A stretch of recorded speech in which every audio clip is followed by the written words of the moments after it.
Welcome back. हमने class 12th economics का chapter 3B start किया है, इलास्टिसिटी ऑफ डिमांड। पिछले वीडियो में हमने ये चैप्टर स्टार्ट कर दिया है जिसमें हमने इस चैप्टर का इंट्रोडक्शन कवर अप किया, देन इलास्टिसिटी ऑफ डिमांड का कॉन्सेप्ट समझा and types of elasticity of demand. Total 3 types है, income elasticity, cross elasticity and price elasticity. So ये सारे टॉपिक्स हमने पिछले वीडियो में डिटेल में स्टडी कर लिए हैं। इस वीडियो में हम types of price elasticity of demand ये पर्टिकुलर टॉपिक कवर करेंगे। सो टॉपिक स्टार्ट करते हैं। Let's see what are the types of price elasticity of demand. Total 5 types है, एक एक करके हम टाइप्स को स्टडी करेंगे। Very first is perfectly elastic demand.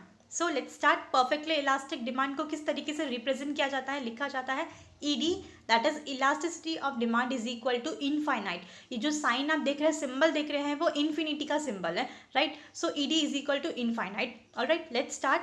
When a slight or zero change in the price brings about an infinite change in the quantity demanded of that commodity, it is called perfectly elastic demand. It is only a theoretical concept. So perfectly elastic demand क्या होता है, जब किसी भी commodity के price के अंदर ज़रा सा भी चेंज आता है, स्लाइटली मीन्स ज़रा सा भी चेंज आता है, या फिर जीरो चेंज मतलब प्राइस चेंज नहीं हो रहा है, या तो थोड़ा भी प्राइस चेंज होता है या फिर प्राइस चेंज नहीं भी होता है, लेकिन फिर भी वो पर्टिकुलर कमोडिटी की जो डिमांड है वो बहुत ज़्यादा चेंज होती है, ये होता है perfectly elastic demand, right. That is a slight change और zero change in the price brings about an infinity change, मतलब कि बहुत ज़्यादा चेंज आता है डिमांड में of that particular commodity is called as perfectly elastic demand. और ये जो कॉन्सेप्ट है ये सिर्फ थियोरेटिकल कॉन्सेप्ट है, मतलब कि थ्योरी है, बुक के अंदर ये जो कॉन्सेप्ट दिया गया है आपको समझने के लिए। अगर आप रियल लाइफ में ये कॉन्सेप्ट देखने जाओगे, समझने जाओगे, तो रियल लाइफ में प्रैक्टिकली पॉसिबल नहीं है, राइट। मतलब रियल लाइफ में आपको ये जो कॉन्सेप्ट है परफेक्टली इलास्टिक डिमांड का, ये देखने को नहीं मिलेगा, बिकॉज रियल लाइफ में किसी भी पर्टिकुलर कमोडिटी का प्राइस अगर ज़रा सा भी कम होता है तो उसकी डिमांड बहुत ज़्यादा होती है, ऐसा कोई भी पर्टिकुलर कमोडिटी या गुड्स नहीं है। ऑलराइट, सो रियल लाइफ में ये जो कॉन्सेप्ट आपको देखने को नहीं मिलेगा, मगर समझने के लिए आपको बुक में ये गिवन है परफेक्टली इलास्टिक डिमांड का, राइट। दैट इज अगर किसी भी गुड्स का कमोडिटी का प्राइस जो है वो थोड़ा सा भी चेंज होता है या फिर उसके प्राइस में बिल्कुल भी चेंजेस नहीं आते मगर उसकी डिमांड बहुत ज़्यादा चेंज होती है, वो होता है perfectly elastic demand. Alright, example given है। For example 10% fall in price में lead to an infinite rise in demand. So यहाँ पे एग्जाम्पल क्या दिया है, दैट किसी भी कमोडिटी का प्राइस अगर 10% से कम होता है, राइट, प्राइस जो है वो 10% से कम हुआ है, डिक्रीज हुआ है, सो उसका जो डिमांड है वो बहुत ज़्यादा इंक्रीज हो गया है, ये होता है परफेक्टली इलास्टिक डिमांड। ऑलराइट, इसका यहाँ पे आपको फॉर्मूला भी गिवन है, ED, that is elasticity of demand is equal to percentage change in quantity demanded divide by percentage change in price is equal to infinite, that is infinity. अगर आपका जो quantity demanded है उसके अंदर change जो है वो आप ऊपर लिखोगे, divide by percentage change in price, मतलब प्राइस में थोड़ा सा भी चेंज आता है तो क्वांटिटी डिमांड में बहुत ज़्यादा चेंज आ रहा है। जब आप इसको सॉल्व करोगे तो जो उसका आंसर आता है वो इन्फिनिटी में आता है, मतलब कि बहुत ज़्यादा चेंज आ रहा है, राइट। सो ED यहाँ पे elasticity of demand is equal to infinite, right. ये जो सिंबल है वो इन्फिनिटी का है, तो आपको यहाँ पे ये लिखना पड़ेगा ED is equal to infinite, right, ये सिंबल आपको बनाना पड़ेगा। ऑलराइट, सो यहाँ पे ग्राफ है, ग्राफ देख लेते हैं। यहाँ पे परफेक्टली इलास्टिक डिमांड का X axis and Y axis, right. X axis के ऊपर आपको क्वांटिटी डिमांडेड गिवन है एंड वाई एक्सिस के ऊपर आपको प्राइस गिवन है, राइट। तो यहाँ पे क्या बताया गया है, परफेक्टली इलास्टिक डिमांड के अंदर प्राइस जो है वो स्टेबल है, मतलब प्राइस एक जगह पे ही है, आपको P यहाँ पे दिखता होगा, राइट। P जो है वो एक जगह पे, मतलब प्राइस चेंज नहीं हो रहा है, लेकिन डिमांड उसकी बहुत ज़्यादा चेंज हो रही है, मतलब डिमांड बहुत ज़्यादा इंक्रीज हो रही है। इसके लिए डिमांड का जो लाइन है वो कैसा है, हॉरिजॉन्टल लाइन है, मतलब कि डिमांड बहुत ज़्यादा चेंज हो रही है, राइट। ये है परफेक्टली इलास्टिक डिमांड। ऑलराइट, इसी ग्राफ का यहाँ पे नीचे एक्सप्लेनेशन गिवन है। Let's see in figure 3.11 the demand curve, that is DD, is a horizontal line parallel to x axis indicating perfectly elastic demand. so यहाँ पे ये जो DD कर्व है, मतलब कि जो डिमांड कर्व है, राइट, प्राइस आपका दिख रहा है, यहाँ पे P दिख रहा है आपको y एक्सिस के ऊपर, प्राइस में चेंजेस आ रहे हैं क्या, नहीं आ रहे हैं, मगर जो डिमांड है वो बहुत ज़्यादा इंक्रीज हो रहा है, चेंज हो रहा है, मतलब डिमांड इंक्रीज होते जा रहा है, मतलब वो एक्स एक्सिस के एकदम पैरेलल है, एकदम स्ट्रेट लाइन जा रही है, right, indicating perfectly elastic demand. Perfectly elastic demand के अंदर जो डिमांड कर्व है वो एक्स एक्सिस के एकदम पैरेलल जाता है। ऑलराइट, एकदम हॉरिजॉन्टल लाइन में। ये होता है परफेक्टली इलास्टिक डिमांड। आपको याद रखना है कि प्राइस में ज़रा सा भी चेंज आता है या फिर नहीं भी चेंज आता है प्राइस में, लेकिन डिमांड में बहुत ज़्यादा चेंज आता है, वो होता है परफेक्टली इलास्टिक डिमांड। मतलब डिमांड बहुत ज़्यादा चेंज हो रही है, राइट। इलास्टिक मतलब रबर बैंड कैसे पुल होता है तो मतलब बहुत ज़्यादा खींचता है, इंक्रीज होता है, बिल्कुल उसी तरीके से प्राइस के अंदर अगर ज़रा सा भी चेंज आता है तो डिमांड बहुत ज़्यादा चेंज हो रहा है, बहुत ज़्यादा इंक्रीज होता है, वो होता है परफेक्टली इलास्टिक डिमांड।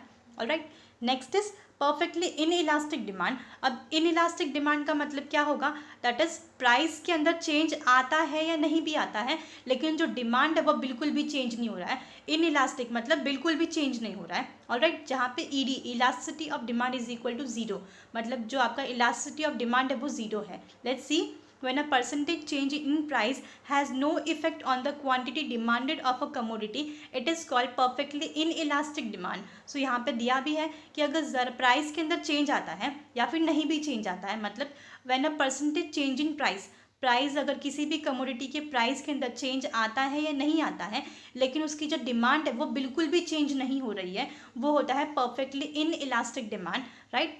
जो चीज़ें हैं वो बिल्कुल भी चेंज, डिमांड ज़रा भी चेंज नहीं हो रहा है। प्राइस हो सकता है ज़्यादा हो गया हो लेकिन हम उतना ही डिमांड कर रहे हैं, प्राइस अगर कम भी हो गया फिर भी उतना ही डिमांड कर रहे हैं, वो होता है परफेक्टली इनइलास्टिक डिमांड, ऑलराइट। जहाँ पे ED is equal to zero. Example given है 20% fall in price have no effect on quantity demanded. That is अगर कोई कमोडिटी है जिसका प्राइस 20% से कम हो गया है, डिक्रीज हो गया है प्राइस, लेकिन फिर भी जो क्वांटिटी डिमांडेड है उसके ऊपर कोई भी इफेक्ट नहीं है, मतलब जितना पहले डिमांड करते थे अभी भी उतना ही डिमांड करते हैं, क्वांटिटी जो प्राइस है उस कमोडिटी का वो कम हो गया फिर भी डिमांड जो है वो उतनी ही है, ये होता है perfectly inelastic demand, alright. यहाँ पे फॉर्मूला गिवन है, let's see, ED that is elasticity of demand is equal to percentage change in quantity demanded divide by percentage change in price, right. तो आपका जो प्राइस है वो कितना कम हुआ था, 20% से प्राइस कम हुआ, लेकिन डिमांड जो है, क्वांटिटी डिमांड जो है वो बिल्कुल भी चेंज नहीं हुआ है, right. So ED is equal to zero. Zero क्यों, बिकॉज क्वांटिटी डिमांडेड जीरो है, no effect, divide by price कितना चेंज हुआ था, 20% से कम हुआ है, so 0/20 is equal to zero. आप डिवाइड करोगे तो आंसर आपका क्या आएगा, जीरो आएगा। So ED is equal to zero. मतलब क्या है, ये इन इलास्टिक डिमांड, प्राइस कम होता है, ज़्यादा होता है या नहीं भी चेंज होता है, लेकिन आपकी जो डिमांड है वो उतनी ही रहेगी, बिल्कुल भी चेंज नहीं होगी, ये होता है perfectly inelastic demand, alright. In practice such a situation rarely occurs. मतलब अगर आप प्रैक्टिकल रियल लाइफ में देखने जाओगे ये वाला कॉन्सेप्ट तो कभी कभी आप देख सकते हो, मतलब मोस्टली आप नहीं देखोगे मगर कभी कभी देख सकते हो। कौन से चीज़ों में आपको मिलेगा देखने के लिए, example demand for salt, milk etcetera. So ये जो सॉल्ट है, अब नमक जो है, मिल्क जो है, आप ये जो क्या है आपकी नेसेसिटी है, मतलब इसकी जो डिमांड है वो कैसी होगी, इन इलास्टिक। अब नमक तो आप ज़्यादा कंज्यूम नहीं करोगे, राइट, जितना चाहिए उतना ही सॉल्ट आप परचेस करोगे, चाहे उसकी प्राइस ज़्यादा हो चाहे कम हो, जितना चाहिए आप उतना ही यूज़ करोगे। मिल्क भी आपको जितना चाहिए होता है आप उतना ही यूज़ करते हो, राइट, उतना ही परचेस करोगे। सो उसकी प्राइस कम हो या ज़्यादा हो, आप जितना डिमांड करते हो उतना ही डिमांड करोगे, ये है perfectly inelastic demand, alright. Next is, इसी का हम ग्राफिकल रिप्रेजेंटेशन देख लेते हैं परफेक्टली इन इलास्टिक डिमांड का, जहाँ पे ED elasticity of demand is equal to zero है, दैट इज वाई एक्सिस है एंड एक्स एक्सिस है। वाई एक्सिस के ऊपर प्राइस है एंड एक्स एक्सिस के ऊपर क्वांटिटी डिमांडेड है, ऑलराइट। सो प्राइस पी जो है यहाँ पे आप पहले जो सिर्फ पी गिवन है, पी जब देख रहे हैं तो प्राइस है ये ओरिजिनल प्राइस, आपका जो डिमांड है वो कैसा है, स्ट्रेट लाइन में, डी डी आपका क्या है, डिमांड कर्व, एकदम स्ट्रेट लाइन है, जो कि किसके साथ में है, पैरेलल है, वाई एक्सिस के ऊपर, वर्टिकल सीधा जा रहा है ऊपर की तरफ, मतलब डिमांड आपका ज़रा सा भी हिल नहीं रहा है, राइट, मतलब डिमांड आपका उतना ही है।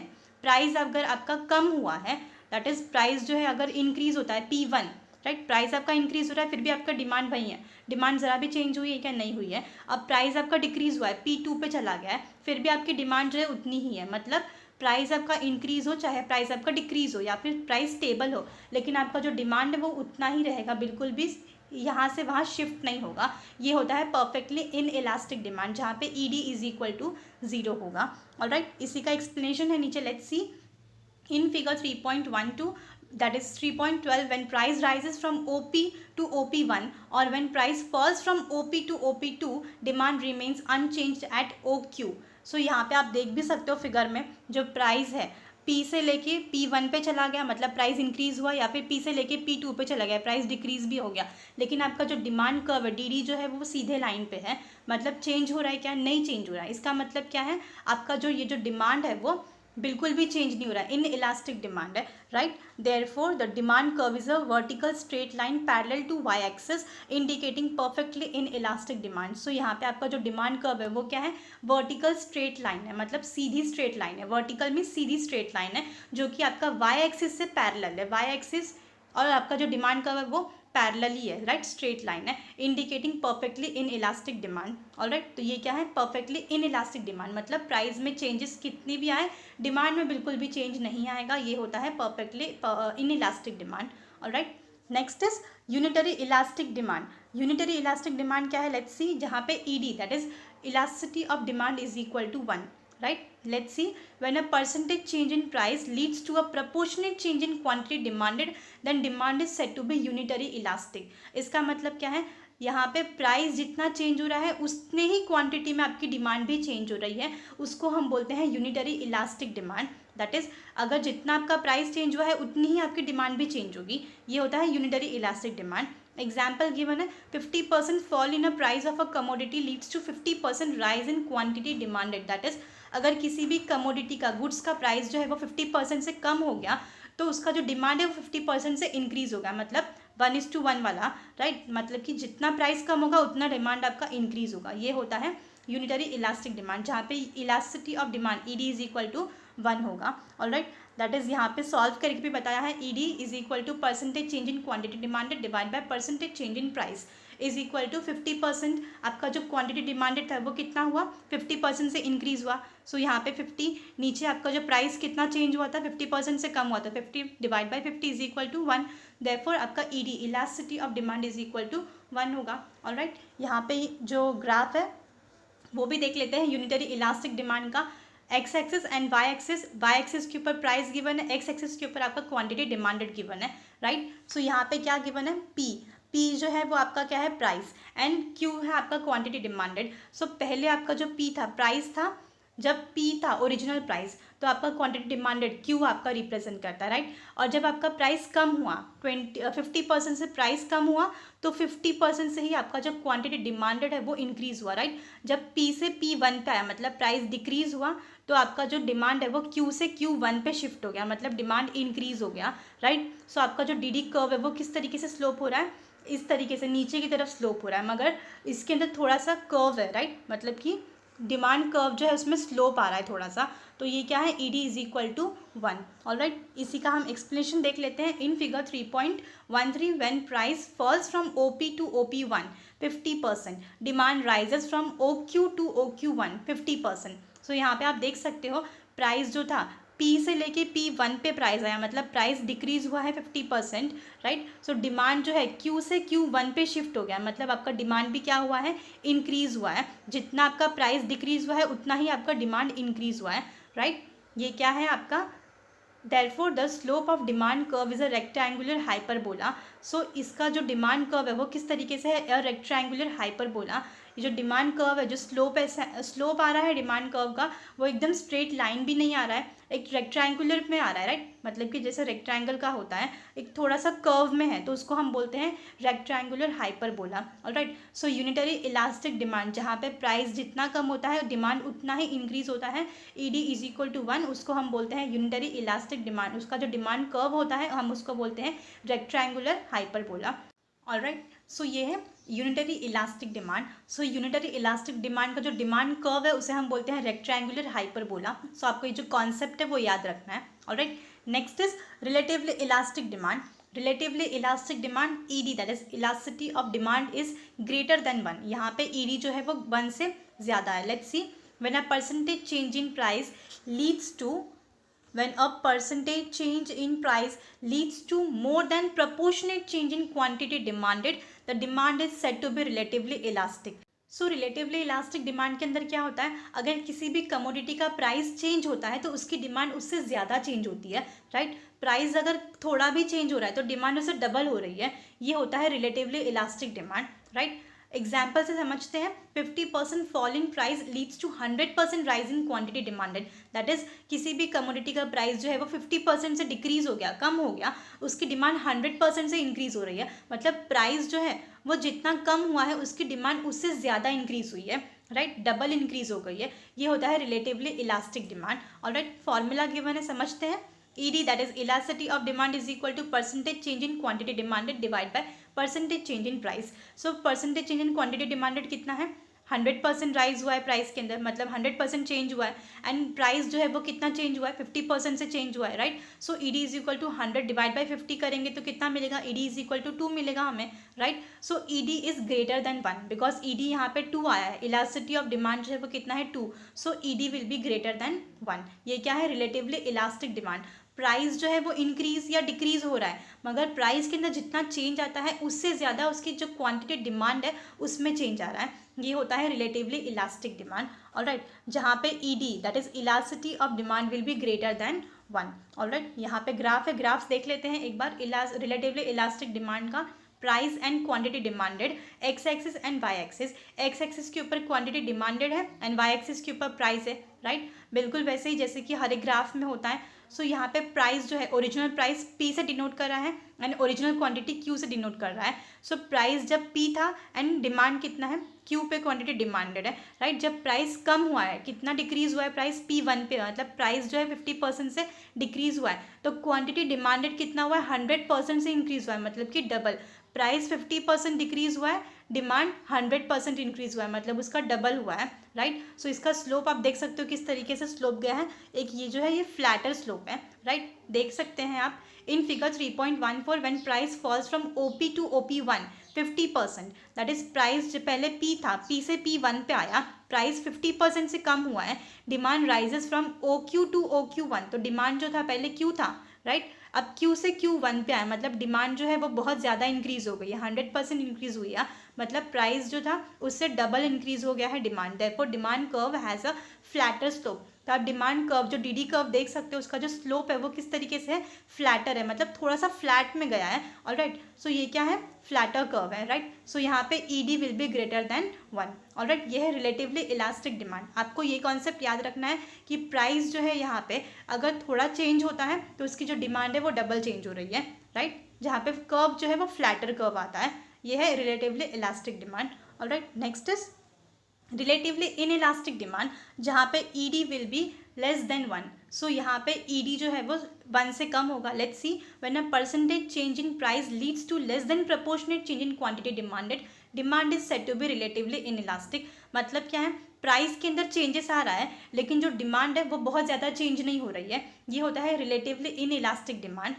एग्जाम्पल से समझते हैं। For example 50% fall in price leads to 25% rise in quantity demanded. So यहाँ पे क्या है, प्राइस जो है वो तो कम हुआ है लेकिन डिमांड उतनी ज़्यादा जो है वो इंक्रीज नहीं हुई है, राइट। रिलेटिवली यहाँ पे इनइलास्टिक डिमांड कहते हैं इसे हम। फॉर्मूला गिवन है, let's see, ED is equal to percentage change in quantity demanded divide by percentage change in price. So quantity demanded जो है वो कितना है, 25% से ही इंक्रीज हुआ है, लेकिन प्राइस जो है वो कितना कम हुआ है, 50%, राइट। सो अगर इसे डिवाइड करेंगे तो कितना आंसर आएगा, 0.5। सो ED जो है वो क्या है, ED is less than 1, alright. So ये क्या है, रिलेटिवली इनइलास्टिक डिमांड, मतलब प्राइस में चेंज आ रहा है लेकिन उतना ज़्यादा डिमांड इंक्रीज नहीं हुआ है, डिमांड में ज़्यादा इंक्रीज नहीं आ रहा है, डिमांड ज़्यादा चेंज नहीं हो रहा है, ये होता है relatively inelastic demand, right. So relatively elastic demand का हम ग्राफ देख लेते हैं, where ED, that is elasticity of demand, is less than 1। Let's see, यहाँ पे ग्राफ गिवन है इनइलास्टिक डिमांड का, रिलेटिवली इनइलास्टिक डिमांड का, X axis and Y axis. X axis के ऊपर क्वांटिटी डिमांडेड गिवन है एंड वाई एक्सिस के ऊपर प्राइस गिवन है।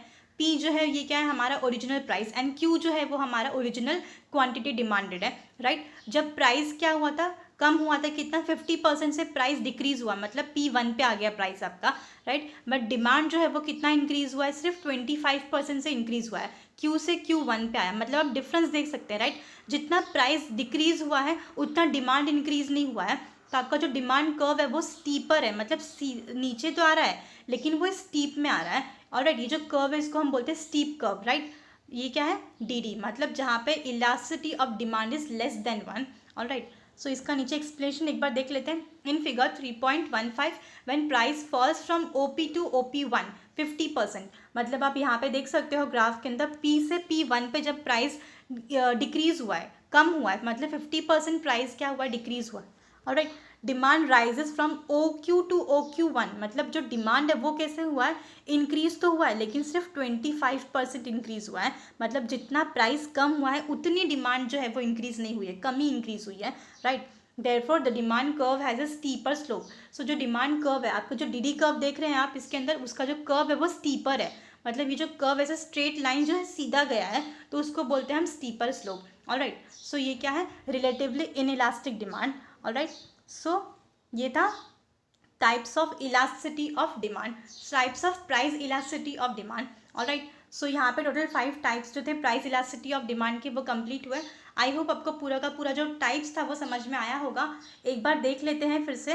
That is first and second जो था वो तो सिंपल था इलास्टिसिटी ऑफ डिमांड का, राइट। बट जो थर्ड से चालू था, मतलब कि यूनिटरी इलास्टिक डिमांड, यहाँ पे क्या हुआ था, यूनिटरी इलास्टिक डिमांड के अंदर ED, दैट इज जहाँ पे प्राइस जितना चेंज होता है डिमांड भी उतना ही चेंज होता है, 1:1, राइट, मतलब कि इक्वल, तो वो क्या होता है, unitary elastic demand, alright. Relatively elastic demand के अंदर क्या हुआ था, दैट इज जितना प्राइस चेंज हो रहा है उससे ज़्यादा डिमांड जो है वो चेंज हो रहा है। प्राइस अगर 1 से चेंज होता है तो डिमांड जो है वो 2 हो रहा है, मतलब डबल डायरेक्ट हो रहा है, तो ये होता है relatively elastic demand. And relatively inelastic demand के अंदर क्या हो रहा है, जितना प्राइस चेंज हो रहा है डिमांड उतनी ज़्यादा इंक्रीज नहीं हो रही है, ये होता है relatively inelastic demand, alright. So यहाँ पे हमारा types of price elasticity of demand जो है ये पूरा टॉपिक जो है वो कंप्लीट हुआ। आई होप आपको पूरा जो टॉपिक था वो समझ में आया होगा। नेक्स्ट टॉपिक जो है वो हमारा है measurement, I think it's method of measuring price elasticity of demand. So ये जो टॉपिक है measurement of price elasticity of demand, ये हम नेक्स्ट वाले वीडियो में कवर अप कर लेंगे, ऑलराइट। सो आई होप आपको इस वीडियो का जो पूरा टॉपिक था types of price elasticity of demand के टोटल 5 टाइप्स थे वो समझ में आए होंगे आपको। So thank you for your time.